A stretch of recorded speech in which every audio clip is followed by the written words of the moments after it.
Hello everyone, good morning. અગાઉ આપણે BSc semester 3 એનું યુનિટ 1 એનો પહેલો પાર્ટ, તો એમાં આપણે સૌથી પહેલા યુરાઇડ્સ, ત્યાર પછી પ્યુરિન, એ બંને વિશેનું સમજૂતી, એનું વર્ગીકરણ એ બધું જોયું. થર્ડ લેક્ચરમાં આપણે યુરિક એસિડનું બંધારણ સાબિત કરો એ સ્ટાર્ટ કર્યું. એના થર્ડ લેક્ચરમાં મેં તમને લોકોને 3 પોઈન્ટ સમજાવ્યા. આ 3 પોઈન્ટમાં સૌથી પહેલો પોઈન્ટ યુરિક એસિડનું અણુસૂત્ર, એના પછી સેકન્ડ પોઈન્ટ હતો કે યુરિક એસિડનું આપણે નાઇટ્રેશન કરીએ તો આપણને એક અણુ એલોક્ઝાન અને એક અણુ યુરિયાનો મળે છે. તો યુરિક એસિડના બંધારણમાં એલોક્ઝાન જેવું બંધારણ હોવું જોઈએ. આ એલોક્ઝાનનું બંધારણ 6 સભ્યવાળું વિષમ ચક્રીય સંયોજન જેવું બંધારણ છે. એના પછી યુરિક એસિડનું નેક્સ્ટ પોઈન્ટમાં યુરિક એસિડનું આપણે એસિડિક કેમેનોફોર વડે ઓક્સિડેશન કર્યું તો એક અણુ પેરાબેનિક એસિડ અને એક અણુ યુરિયાનો મળ્યો.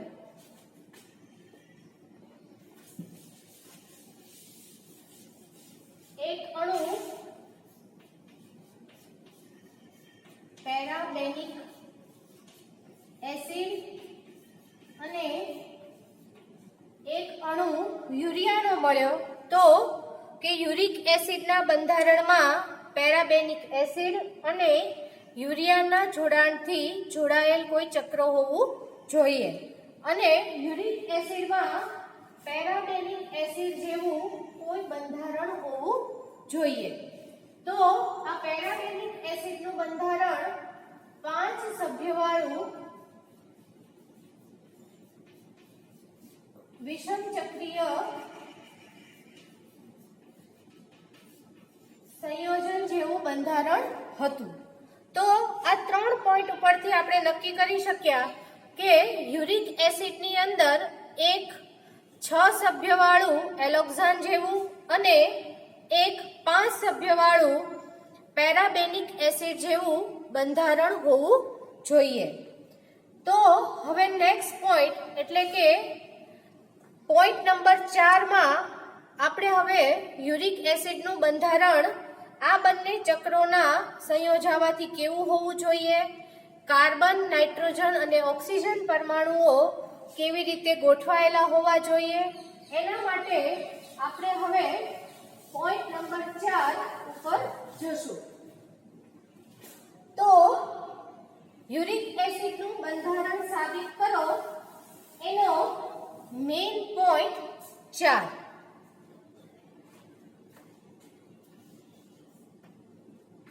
આ પોઈન્ટમાં યુરિક એસિડનું આલ્કલાઇન કેમેનોફોર વડે આપણે એનું જળ ઓક્સિડેશન કરીએ તો યુરિક એસિડનું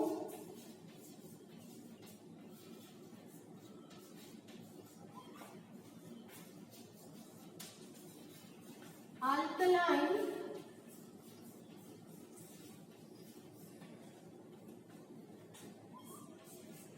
કેમેનોફોર વડે ઓક્સિડેશન કરતા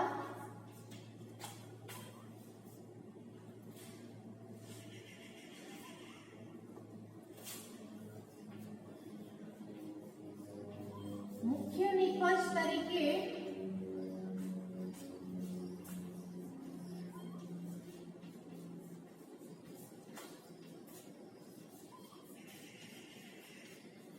એલેન્ટોઇન અને એક અણુ કાર્બન ડાયોક્સાઇડનો મળે છે. આ આપણે પ્રક્રિયા દ્વારા સમજીએ તો યુરિક યુરિક એસિડ C5H4O3N4 આ છે યુરિક એસિડનું અણુસૂત્ર. આ યુરિક એસિડનું આપણે આલ્કલાઇન કેમેનોફોર વડે ઓક્સિડેશન કરીએ. આલ્કલાઇન કેમેનોફોર વડે આપણે એનું ઓક્સિડેશન કરીએ એટલે એક કાર્બન પરમાણુ CO2 તરીકે દૂર થાય અને ઓક્સિડેશન કરીએ એટલે હાઇડ્રોજનમાં બે હાઇડ્રોજનના પરમાણુ ઉમેરાય અને C4H6O3N4 અણુસૂત્ર ધરાવતું આપણને એલેન્ટોઇનનું બંધારણ મળે અને એક અણુ CO2 નું મળે. હવે એલેન્ટોઇનનું બંધારણ આપણી માટે નવું છે. તો એલેન્ટોઇનનું બંધારણ સમજવા માટે આપણે એલેન્ટોઇન ઉપર જુદી જુદી પ્રક્રિયા કરીએ તો આપણે એલેન્ટોઇનનું બંધારણ સમજી શકીએ. તો મેઇન પોઈન્ટ 4 એના સબ પોઈન્ટ આવશે.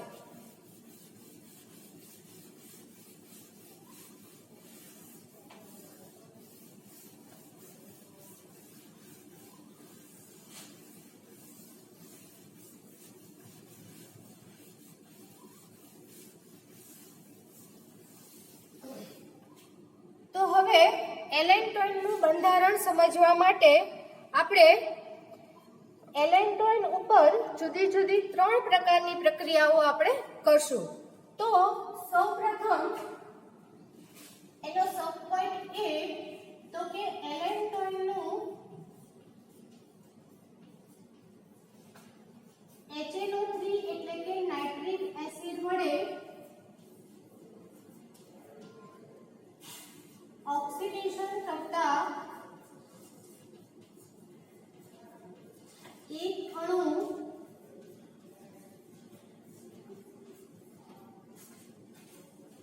યુરિયા અને એક અણુ પેરાબેનિક એસિડ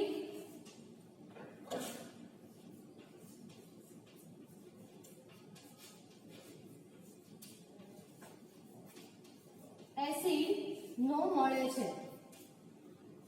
નો સમપ્રમાણમાં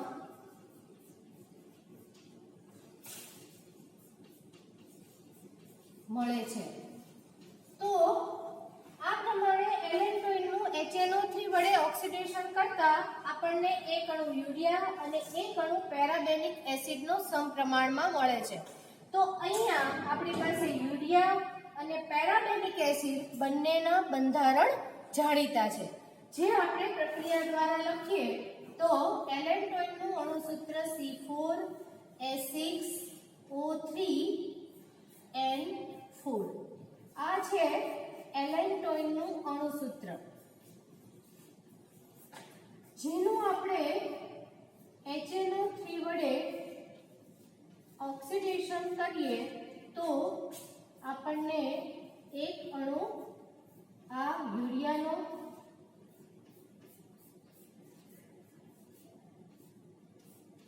અને એક અણુ પેરાબેનિક એસિડ જેનું બંધારણ આપણે જાણીતું છે COCO NH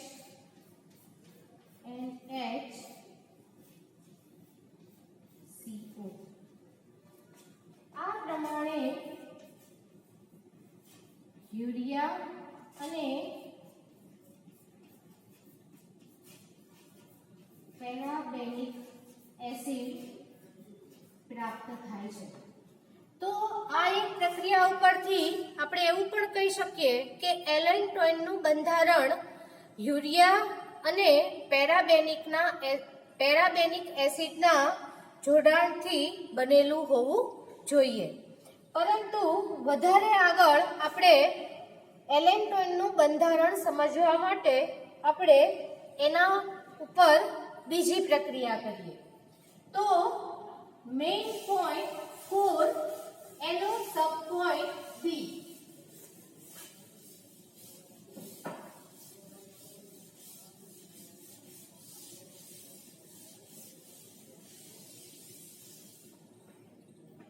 બીજા પોઈન્ટમાં આપણે એલેન્ટોઇનનું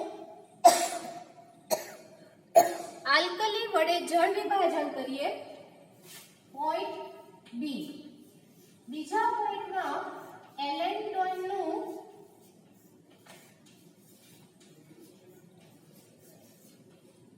આલ્કલી વડે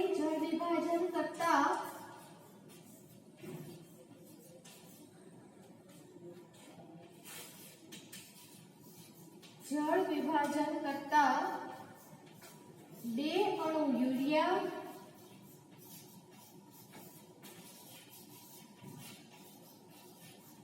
અને એક અણુ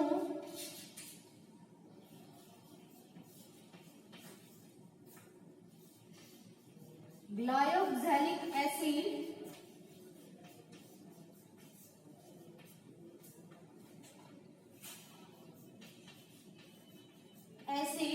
નો પ્રાપ્ત થાય છે.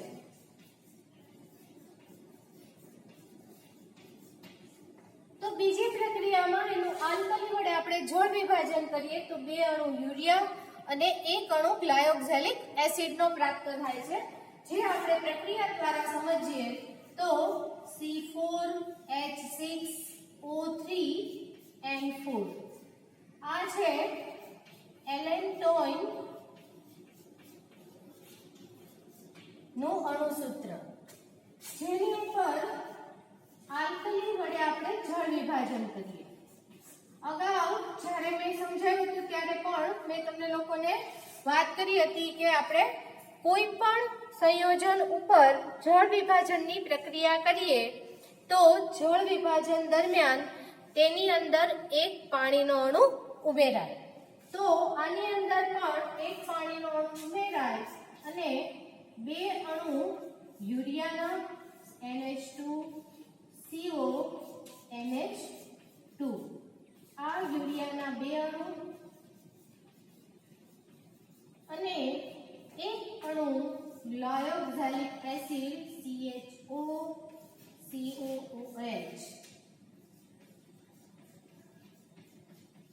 ગ્લાયોક્ઝેલિક એસિડ.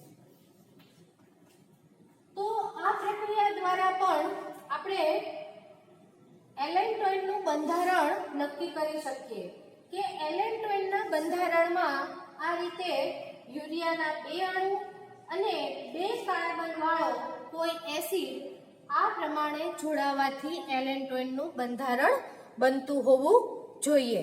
હજી વધારે આગળ એલેન્ટોઇનનું બંધારણ સમજવા માટે આપણે એલેન્ટોઇન ઉપર ત્રીજી પ્રક્રિયા કરીએ.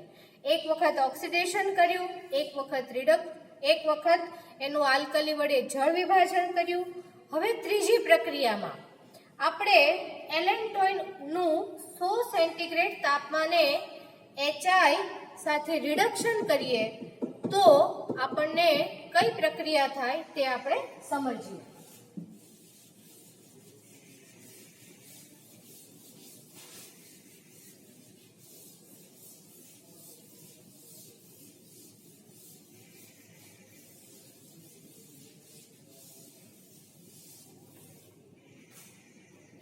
તો ત્રીજી પ્રક્રિયામાં એલેન્ટોઇનનું 100 સેન્ટીગ્રેડ તાપમાને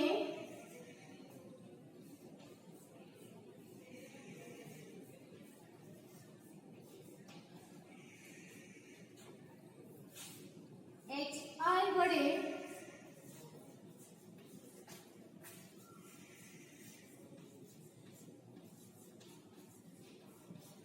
રિડક્શન કરતા એક અણુ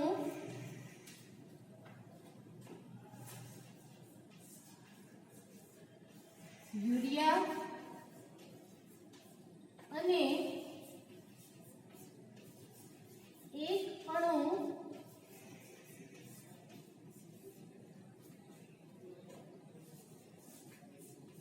હાઈ બેન્ટોઇન નો પ્રાપ્ત થાય છે.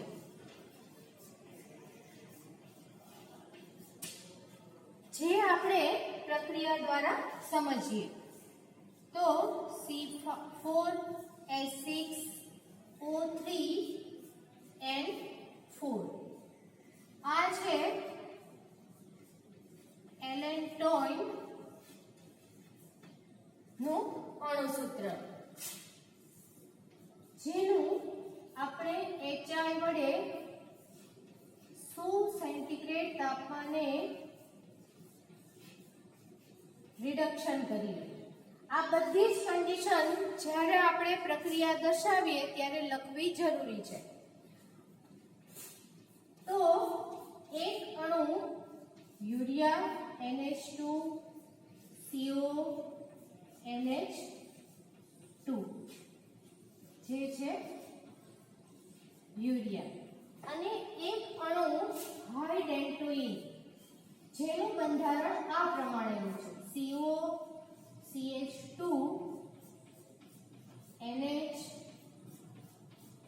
NH CO, જેને કહેવાય હાઈ ડેન્ટોઇન. જે તમારે આગળ પણ આપણે ઓર્ગેનિક કેમિસ્ટ્રીમાં જુદી જુદી પ્રક્રિયામાં હાઈ ડેન્ટોઇનનો ઉલ્લેખ આવશે. તો અહીંયા તમે જોયું હશે કે હાઈ ડેન્ટોઇનનું બંધારણ પણ પેરાબેનિક એસિડના બંધારણને મળતું આવે છે. અહીંયા આગળ રિડક્શન કર્યું એટલે CO સમૂહનું CH2 માં રૂપાંતર થયું અને અહીંયા આપણને CH2 મળ્યું, એટલે જે બંધારણ મળ્યું એને આપણે હાઈ ડેન્ટોઇન કહીએ. તો કે આપણે એલેક્ઝાન ઉપર જુદી જુદી 3 પ્રક્રિયા કરી તો ત્રણેય પ્રક્રિયા દરમિયાન આપણને યુરિયા અને પેરાબેનિક એસિડ જેવું બંધારણ પ્રાપ્ત થયું.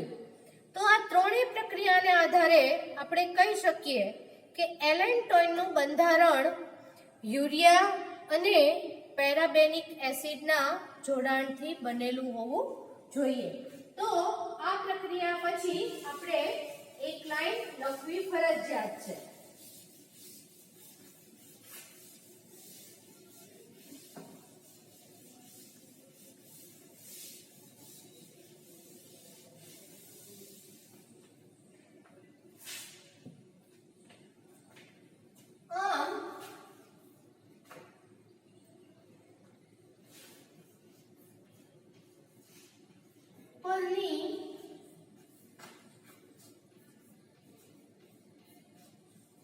ત્રણેય પ્રક્રિયાને આધારે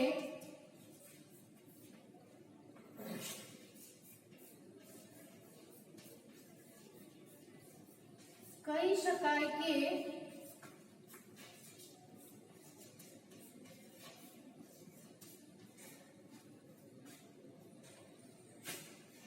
એલેન્ટોઇનનું બંધારણ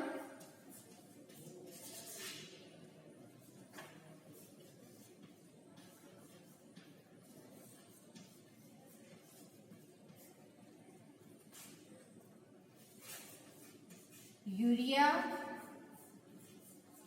અને પેરાબેનિક એસિડ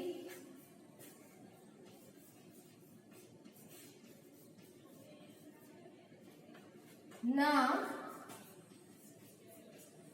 જોડાણથી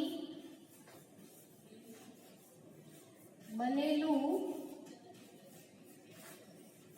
હોવું જોઈએ. હવે આ આપણે મૌખિક કીધું કે એલેન્ટોઇનનું બંધારણ યુરિયા અને પેરાબેનિક એસિડના જોડાણથી બનેલું હોવું જોઈએ, પણ આપણે અગાઉ પણ કરેલી છે એ પ્રમાણે કોઈ પણનું બંધારણ આપણે આપીએ તો એના સંશ્લેષણથી સાબિત કરવું પડે. તો આ આપણે એલેન્ટોઇનનું બંધારણ પણ તેના સંશ્લેષણ દ્વારા આપણે સાબિત કરીશું. તો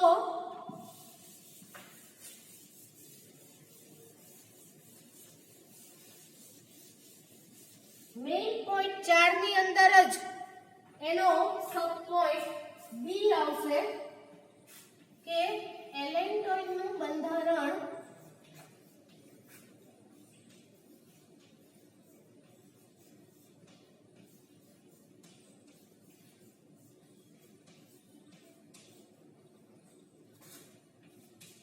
તેના સંશ્લેષણ દ્વારા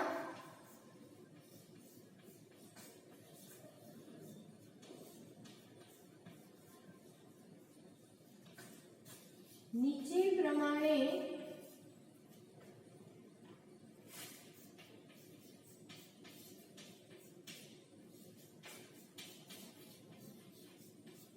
સાબિત કરી શકાય.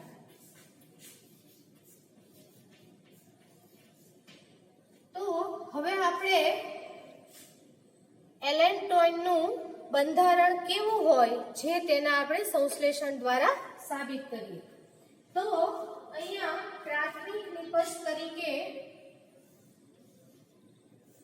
5 એમિનો હાઇડેન્ટોઇન લેવામાં આવે છે.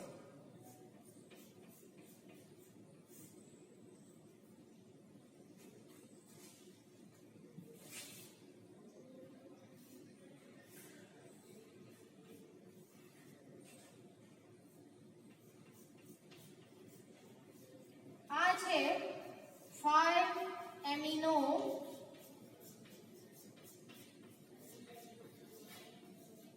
હાઇડેન્ટોઇન. આ 5 એમિનો હાઇડેન્ટોઇન ની આપણે KCNO સાથે પ્રક્રિયા કરીએ એટલે યોગશીલ પ્રક્રિયા થાય છે.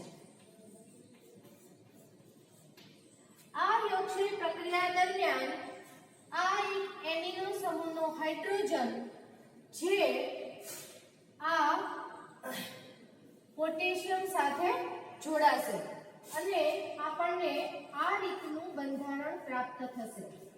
CH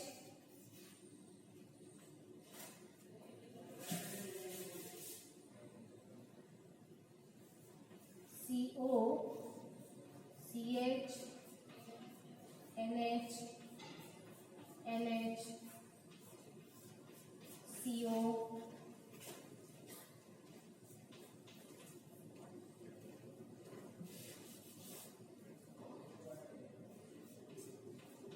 NH એ પછી આ કાર્બન અને ઓક્સિજન CO અને એના પછી NHK. આ જે એમિનો સમૂહનો એક હાઇડ્રોજન જે છે એ આ નાઇટ્રોજન અને પોટેશિયમ સાથે જોડાય અને અહીંયા NHK તરીકે જોડાય છે. એનું HCl વડે આપણે જળ વિભાજન કરીએ તો અહીંયા આગળ આ પોટેશિયમ અને આ ક્લોરીન એકબીજા સાથે જોડાય KCl તરીકે દૂર થાય અને આ NH સમૂહ એમિનો સમૂહમાં ફેરવાય અને એલેન્ટોઇનનું બંધારણ આપણને આ રીતનું પ્રાપ્ત થાય. NH2 CO NH CH CO NH NH C double bond O. આ બંધારણ આપણને એલેન્ટોઇનનું પ્રાપ્ત થયું.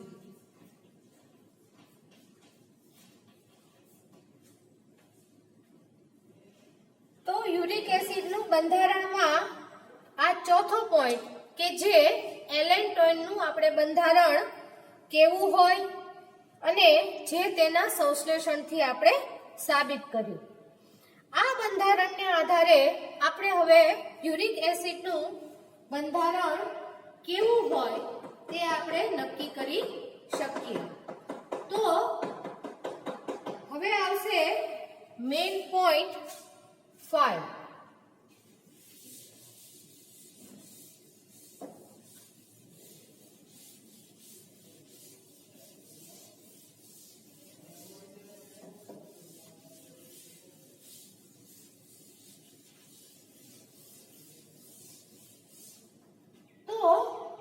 મુખ્ય પોઈન્ટ 5 માં આપણે જોઈએ તો પોઈન્ટ નંબર 4 માં જ્યારે આપણે યુરિક એસિડનું આલ્કલાઇન કેમેનો4 વડે ઓક્સિડેશન કર્યું અને એલેન્ટોઇન બન્યો ત્યારે એમાંથી એક કાર્બન પરમાણુ ઓછો થાય છે. તો આપણે એવું પણ કહી શકીએ અને નક્કી પણ કરી શકીએ કે યુરિક એસિડનું બંધારણ એલેન્ટોઇન જેવું હોવું જોઈએ. તેમાં આપણે એક કાર્બન પરમાણુ ઉમેરી દઈએ તો યુરિક એસિડનું બંધારણ શક્ય બને. એલેન્ટોઇનનું બંધારણ આ છે, આપણે હમણાં જોયું NH2 CO NH CH CO NH NH CO. તો યુરિક એસિડના બંધારણ કરતા કાર્બન પરમાણુની આપણે વાત કરીએ તો એમાં ફક્ત એક જ કાર્બન પરમાણુ ઓછો છે. તો એક કાર્બન પરમાણુ ગોઠવવાથી યુરિક એસિડનું બંધારણ શક્ય બને. પરંતુ આ બંધારણ તો જ શક્ય બને કે તે ઉપરની બધી જ પ્રક્રિયાઓને સમજાવી શકે. તેમજ આપણે અગાઉ જે પ્રમાણે સાબિત કર્યું હતું એ પ્રમાણે યુરિક એસિડના બંધારણમાં એલોક્ઝાન જેવું 6 સભ્યવાળું અને પેરાબેનિક એસિડ જેવું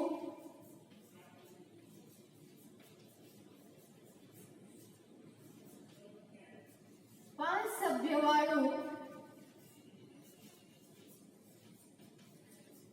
વિષમ ચક્રીય બંધારણ પણ હોવું જોઈએ. તો આ બધી જ પ્રક્રિયાઓ દ્વારા આપણે કહી શકીએ કે એલોક્ઝાનના બંધારણમાં એક કાર્બન પરમાણુ ઉમેરીએ તો યુરિક એસિડનું બંધારણ બને. હવે એમાં આગળ જોઈએ તો એલોક્ઝાનના 4 કાર્બન પરમાણુ આવેલા છે.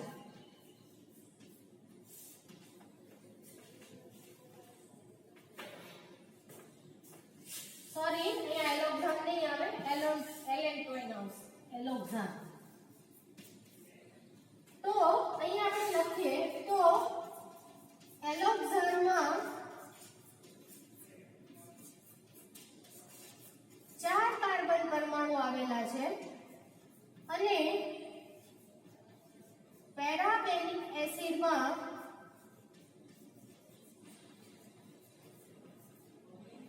3 કાર્બન પરમાણુ આવેલા છે. જો આ બંનેના કાર્બન પરમાણુનો આપણે સરવાળો કરીએ તો ટોટલ 7 કાર્બન પરમાણુ થાય. પરંતુ યુરિક એસિડમાં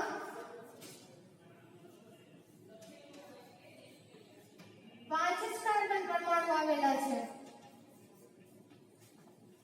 તો આ બંને ચક્રોને આપણે એવી રીતે ગોઠવવા જોઈએ કે જેથી તેમાં 2 કાર્બન પરમાણુ સામાન્ય રહે અને 5 સભ્યવાળું અને એક 6 સભ્યવાળું વિષમ ચક્રીય સંયોજન પણ શક્ય બને. તો આ બધા મુદ્દાઓને ધ્યાનમાં લેતા અને એલેન્ટોઇનનું બંધારણ આપણી પાસે છે એ પ્રમાણે જો યુરિક એસિડનું કાર્બન અને નાઇટ્રોજન વાળું આપણે માળખું નીચે પ્રમાણે આપણે તૈયાર કરી શકીએ.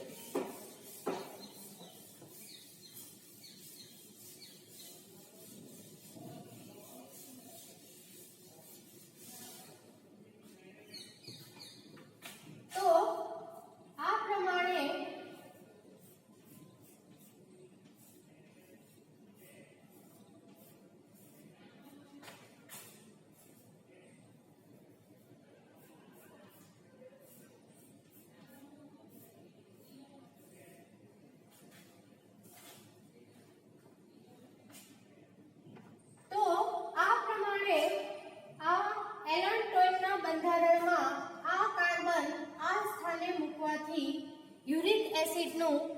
કાર્બન અને નાઇટ્રોજનનું આ સામાન્ય માળખું બને.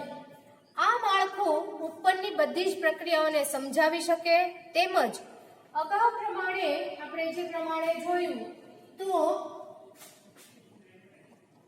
તે આ એક 6 સભ્યવાળું એલોક્સાનનું બંધારણ અને આ એક 5 સભ્યવાળું પેરાબેનિક એસિડ નું વિષમ ચક્રીય બંધારણ પણ સમજાવી શકે છે.